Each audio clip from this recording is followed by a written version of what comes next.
With the passing of time, we become less supple, less flexible, and as a result, our range of motion throughout our golf swings decreases. And as a consequence of this, we start to lose the distance we were able to hit the golf ball. And we also tend to lose some of the accuracy because some of the structure in our joints disappears. So just to clarify, as you age, your body becomes less flexible and the swing invariably starts to look like this. The hips don't turn very much during the course of the backswing, meaning that the shoulders likewise aren't able to turn very much. And from there, you're restricted in the length you're able to take the hands backwards. And it ends up being this shorter position of the backswing. I say that this is a position where you haven't loaded the catapult. The only way from here for you to be able to lengthen the swing is to start to flex the arms, which compromises the wrist joints, which compromises the structure you have at the top, which means that you lose some of your geometry as well as some of the power you're creating. What do we want it to look like? Well, we would like the hips to turn. If the hips turn enough, then the shoulders will be able to reach a full shoulder turn. And as the shoulders reach a full shoulder turn, you'll be able to propel the butt end of the club further during your backswing so that you have loaded the catapult, so you're able to restore some of the lost speed that you have. So we're going to look at 4 different points for you to try and negate the passing of time and make sure you can hit the ball to the maximum potential of your ability. So the first thing is, if I position myself like so from down the line and my hips are parallel to my target line, from here, if I make my backswing and I don't turn my hips very much, again, you'll see how I make a restricted backswing. So we want to turn the hips more degrees. So the first thing we're going to try and do to enable us to turn the hips more degrees is that we are going to bring the trail foot back like so, 4 to 6 inches. And you can see as I'm doing that, that's automatically closing my pelvis to the target line, making my hip girdle point to the right, in my case as a right-handed golfer. So from here, I've already preset some of the rotation in my hips.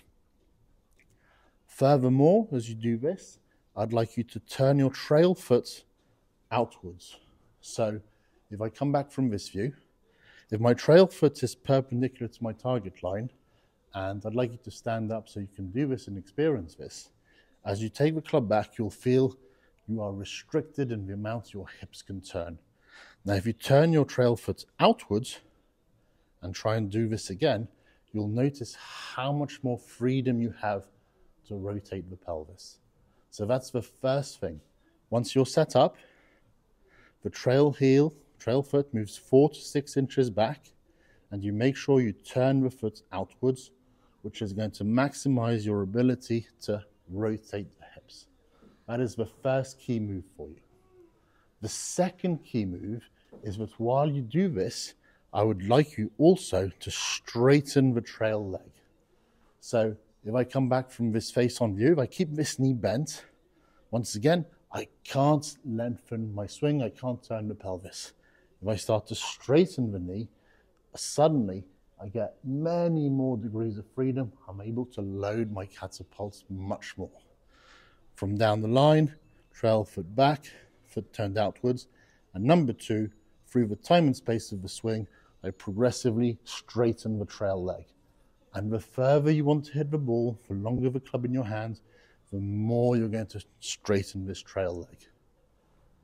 So 1, we had trail foot back, turned outwards. Number 2, we have the straightening of the trail leg. The third thing I would like you to concentrate on is the trajectory of your hands during your backswing. So invariably, when we don't have very much rotation, the butt end of the club head can only really work up and down, like so, with very little what I call depth. So with very little of the hands actually managing to work back behind you like this. The consequence of not having very much depth here with the hands and the club shaft being like so at top of the backswing is that it's too vertical. From this too vertical of a position, you'll start to come across the golf ball and in a very steep manner, and this can be disastrous, especially as the club gets longer, especially with the driver. So your third key move is to really concentrate on the trajectory of your hands, and you want your hands to be going backwards, upwards, inwards on an arc like so. And you can practice this with just your right hand, just the feeling of the hands going back up and in diagonally behind you. Insert the club, back up and in behind you. That is the third key move.